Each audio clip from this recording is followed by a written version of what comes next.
of fertilization. We have discussed that fertilization is the process of the fusion of the male and the female gamete, which is also known as syngamy. But for the process of fertilization, there should be several events which should occur in an evenly ordered manner in order to be the fertilization successful. The release of the secondary oocyte from the Graafian follicle and the entry of the sperm must be coordinated in order to fertilization to occur in the ampullary isthmus junction of the female fallopian tube. So we have discussed about some of the facts like the place where the fertilization is going to occur. We have also discussed which factors which will be helpful for fertilization to occur. For example, the uterine contractions will be helping in the upward movement of the sperms. So that is a factor which will favor the process of fertilization, or you can say movement of the sperms towards the fallopian tube. There are some factors which are also meant to reduce the number of the sperm reaching the fallopian tube. For example, the acidic pH of the vagina or the phagocytic cells which were present in the vagina will be responsible for reducing the number of sperms, because in every ejaculation 200 to 300 million sperms are released in the female reproductive tract. Out of them, there will be very few which will be able to reach till the fallopian tubes. So for this process, proper steps should take place, proper processes should occur for fertilization to occur. In the events of fertilization, the very first event that we had discussed was about the acrosomal reactions. We have discussed previously about the acrosomal reactions. So acrosomal reactions were those reactions which will occur in the acrosome region, that is the acrosome which is going to be broken down to release the enzymes which were collectively known as sperm lysins, which includes the enzymes like hyaluronidase, corona penetrating enzyme and acrosin. After the acrosome reaction takes place, now will be the next reaction that will occur, which is known as the set of cortical reactions.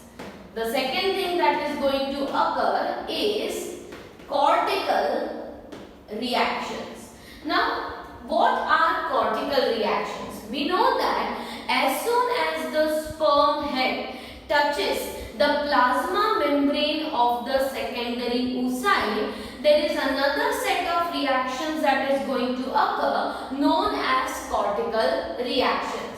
So for cortical reactions, the plasma membrane of the sperm comes in contact of plasma membrane of the secondary oocyte. So it comes in the contact of the plasma membrane of the secondary oocyte, and as these both plasma membranes come in contact with each other, immediately there will be the cortical reactions that are going to begin. Now what are these cortical reactions? There is presence of cortical granules just below the plasma membrane. जो plasma membrane है secondary oocyte की, उसके उपप्लाज्म में क्या present होता है? Cortical granules present होती है. जैसे ही स्पर्म का head plasma membrane of secondary oocyte को टच करता है, इमीडिएटली ये सारे कॉर्टिकल ग्रैन्यूल्स जो हैं they go and attach to the plasma membrane of the secondary oocyte. So as this happens, the cortical granules present in the ooplasm of secondary oocyte attaches with the plasma membrane of the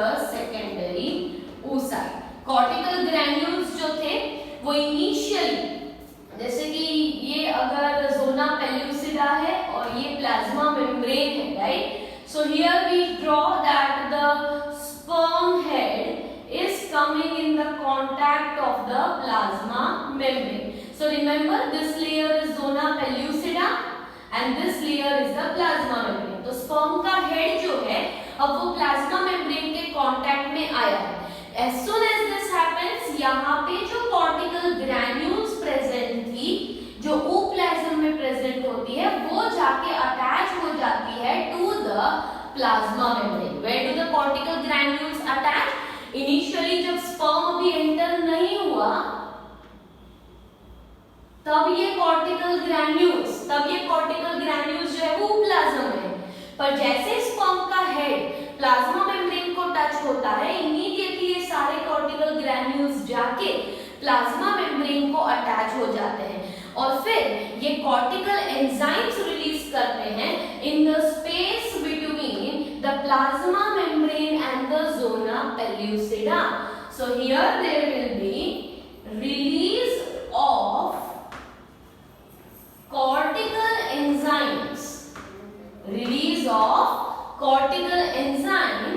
in the space between plasma membrane of the oocyte and zona pellucida. तो इन दोनों के space के बीच में क्या हो जाता है, इन दोनों के स्पेस में बीच में यहाँ पे cortical enzymes रिलीज हो जाते हैं. तो such a set of reaction is occurring for what? It makes the zona pellucida very thick. Zona pellucida is going to become more thicker, and thicker the zona pellucida, it will be preventing entry of the sperms, right? So prevent the entry of other sperms is the main reason for cortical reactions to occur. क्या हुआ है, cortical reactions जो हैं ये क्या होगा कि जैसे ही sperm जो है touches the plasma membrane of the secondary oocyte, जो cortical granules present थे साइटोप्लाज्म में secondary oocyte के, वो जाके plasma membrane को अटैच हो जाते हैं. यहीं पे अटैच होने के बाद वो cortical enzymes रिलीज करते हैं जो इन दोनों के बीच में स्पेस है वहां पे रिलीज हो जाते हैं, और ये एंजाइम्स जो है वो जोना पेल्यूसिडा को ऐसे थिक बना देते हैं कि अब उसमें दूसरा कोई स्पर्म एंटर या पेनिट्रेट नहीं हो पाएगा, and therefore it will be preventing polyspermy. That is the importance of the cortical reactions. अब कॉर्टिकल रिएक्शंस होने के बाद immediately there will be formation of a reception cone, या तो ऐसा भी बोलते हैं cone of reception. मतलब ये जो प्लाज्मा मेम्ब्रेन है, it is going to show a slight elevation, and this slight elevation is actually यहाँ पे तो नहीं, पर जहाँ पे sperm touch हुआ है वहीं पे एक elevation देखने को मिलेगा, and this elevation is known as the reception cone. Reception cone is the site for entry of the sperm head. मतलब अब क्या हो चुका है, sperm का अराइवल हो चुका है. अभी तक sperm जो है वो प्लाज्मा मेम्ब्रेन को टच कर रहा था, अब क्या हो रहा है कि उसी जगह पे एक रिसेप्शन कोन बन चुका है, एक छोटा सा एलिवेशन बन चुका है सेकेंडरी oocyte के प्लाज्मा मेम्ब्रेन में, और अब वो जो कोन टाइप स्ट्रक्चर बना है जिसे कोन ऑफ रिसेप्शन कहा जाता है, तो स्पर्म हेड जो है अब ये कोन ऑफ रिसेप्शन की जगह से एंटर होगा. स्पर्म का टेल पार्ट और बाकी का जो रीजन है वो बाहर रह जाएगा, and only the head of the sperm with the nucleus will enter into the cytoplasm of the secondary oocyte. So now is what is going to occur? So after the reception cone formation, the sperm head is going to now enter. So sperm head enters into the ooplasm of the secondary oocyte. Okay, so sperm head is now going to enter. अब sperm head ready है enter होने के लिए, Now there will be meiotic division 2 is going to occur. पर meiotic division 2 होने के लिए centriole की जरूरत है। तो ये जो प्रॉक्सिमल सेंट्रियोल था, जो प्रॉक्सिमल सेंट्रियोल इमीडिएटली न्यूक्लियस के पीछे प्रेजेंट होता है इन द स्पर्म सेल, ये प्रॉक्सिमल सेंट्रियोल जो है इट अंडरगोस डिवीजन और डिवाइड होने पर ये दूसरा सेंट्रियोल बनाता है और ये दोनों सेंट्रियोल जो बन गए ये हेल्प करेंगे in the process of the meiotic division 2। मतलब प्रॉक्सिमल, क्योंकि ओप्लाज्म के पास कोई भी सेंट्रियोल नहीं है, ooplasm does not have any centriole, तो प्रॉक्सिमल सेंट्रियोल इमीडिएटली डिवाइड होता है, दो सेंट्रियोल बन जाते हैं और दो सेंट्रियोल बनने के बाद meiotic division 2 होता है, राइट। तो यहाँ पे स्पर्म के हेड से जो न्यूक्लियस निकला, ये न्यूक्लियस को मेल प्रोन्यूक्लियस कहा जाता है और सेकेंडरी oocyte के अंदर जो न्यूक्लियस है उसे फीमेल प्रोन्यूक्लियस कहा जाता है। And male and female pronucleus are going to fuse and this will result into formation of the zygote, right. तो ये प्रोसेस होने वाली है just after meiotic division 2 has taken place। Okay, so we will be continuously discussing this topic।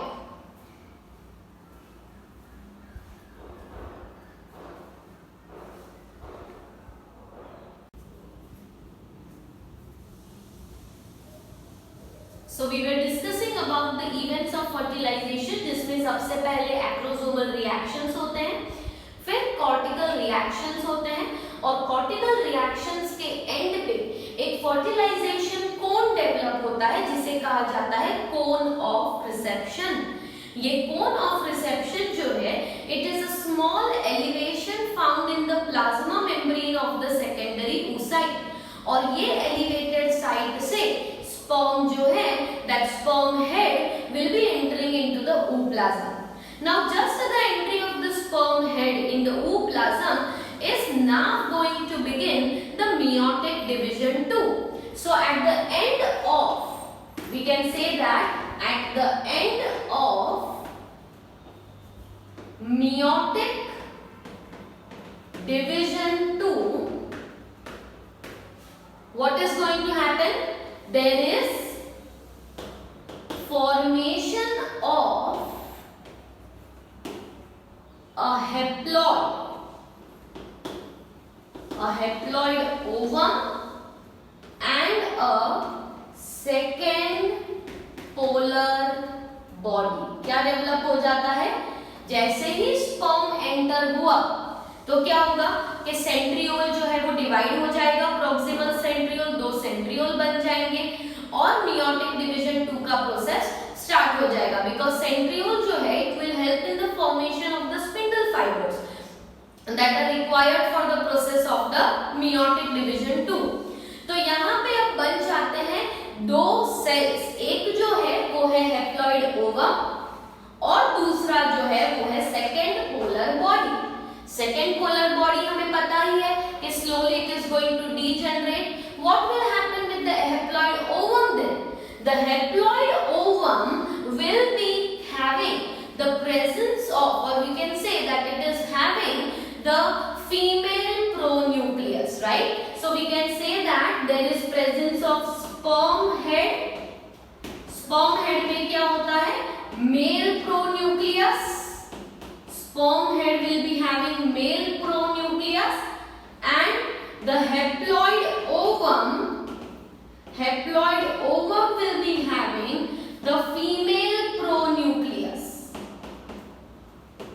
Okay, क्या हो चुका है? Secondary oocyte जो था उसमें meiotic division 2 हो गया, अब वहां पे पोलर बॉडी रिमूव हो गया, वो जो सेल है वो अब एक हैप्लॉइड ओवम है।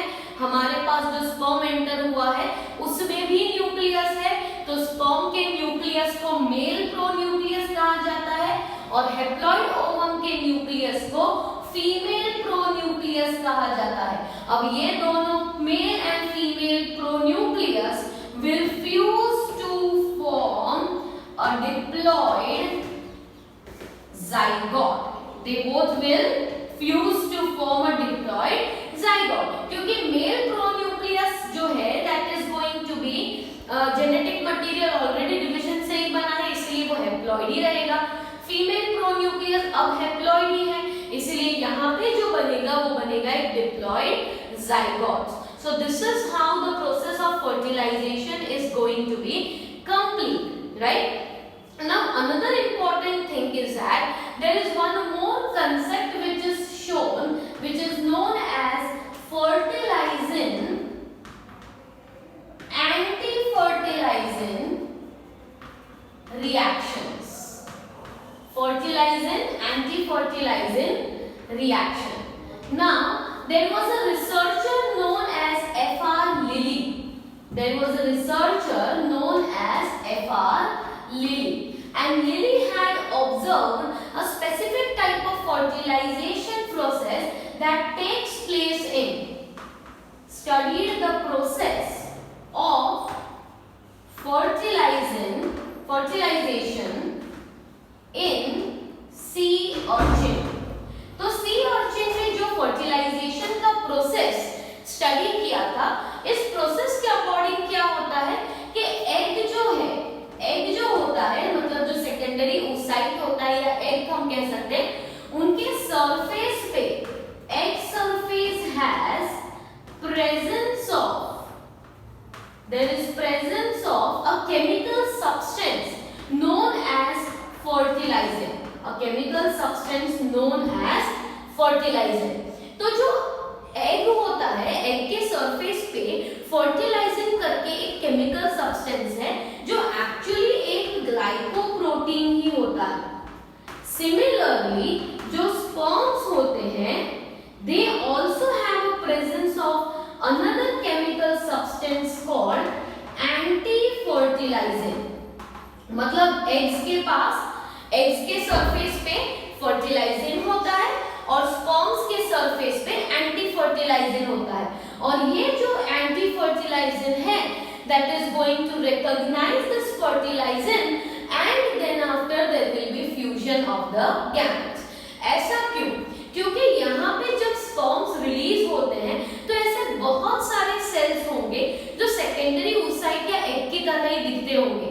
In order to identify a particular cell that it has to fuse with only this cell, there is this type of chemical reaction which takes place, and therefore there will be the anti-fertilizing reacts with or recognizes the fertilizant, and this accomplishes the process of fertilisation. तो उन्होंने sea urchin में ये observe किया था कि sea urchin में जो eggs होते हैं उनके पास एक केमिकल सब्सटेंस है जिसे फर्टिलाइजेंट कहा है, और उसे रिकॉग्नाइज करता है स्पर्म जिसमें एंटी फर्टिलाइजेंट है, और ये रिकॉग्नाइज करने पर ये स्पर्म जो है it gets attracted towards the egg which has the fertilizin, and therefore it will be moving towards the egg and thus fusion of the gamete will occur. That was just a case which is called fertilizing anti-fertilizing reaction. Maybe this type of concept might be true even for the humans also, that there might be specific receptor proteins which are present on the egg and present on the sperm which might be responsible for fertilization to occur. Another interesting fact is that how to determine the sex of the baby. So sex of the baby is being determined by the sperms mostly, because in females there is presence of, in female sex determining chromosome is XX for the females. So females will be default producing, having all the eggs with X chromosome only, eggs with X chromosome, right? What I am saying is कि sex determination जो है वो chromosome से होता है, तो females में जो क्रोमोसोम है सेक्स डिटरमिनेशन के लिए वो है XX, ठीक है? तो जो एग्स बनेंगे वो सारे ही एग्स में क्या होने वाला है, eggs will be having only X chromosome. अब XY जो है that is the chromosome which males में सेक्स डिटर्मिनेशन के लिए क्या है, XY. So here the sperms will be of two types. That is 50% sperms के पास X क्रोमोसोम है और 50% sperms के पास Y क्रोमोसोम होगा, राइट. फीमेल्स जो है उनके सारे ही एग्स के पास X क्रोमोसोम ही है, पर मेल्स जो है वो मेल्स के पास जो स्पर्म्स होते हैं उनमें 50% स्पर्म्स के पास X क्रोमोसोम होगा और 50% स्पर्म्स के पास Y क्रोमोसोम होगा. Depending upon whether the X chromosome वाला स्पर्म फ्यूज होता है with the X chromosome of egg और Y chromosome of the sperm fuses with the X chromosome of the egg, there will be birth of the male child or the female child.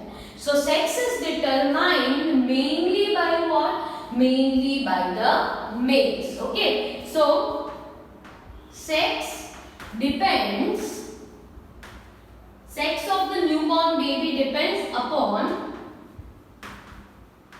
the sperm with X or Y chromosomes which fertilizes the egg cell. क्योंकि egg cell जो है उसके पास तो default X ही chromosome है. Mails के पास दो options होते हैं, दो तरह के स्पर्म्स होते हैं, ऐसे स्पर्म्स जिसमें X क्रोमोसोम है और ऐसे स्पर्म्स जिसमें Y क्रोमोसोम है. डिपेंडिंग अपॉन कि X वाला स्पर्म एंटर हो रहा है या Y वाला, उस पे डिपेंड करता है the sex of the child. In the next topic we are further going to discuss. अब फर्टिलाइजेशन तो हो गया है, तो फर्दर हम क्या बात करेंगे कि फर्टिलाइजेशन मतलब जाइगोट जो बन गया है उसके बाद स्टार्ट होता है क्लीवेज डिविजन्स, राइट. जो जाइगोट बना है it is going to undergo 2, 4, 8, 16 cell condition while it moves in the fallopian tube. So we are further going to discuss about the different types of division, cleavage division, and further we are going to discuss about blastula and gastrula formation. We will also discuss about different types of placenta that are found in different organisms. So thereafter there are several new things which you have to discuss or study in this chapter.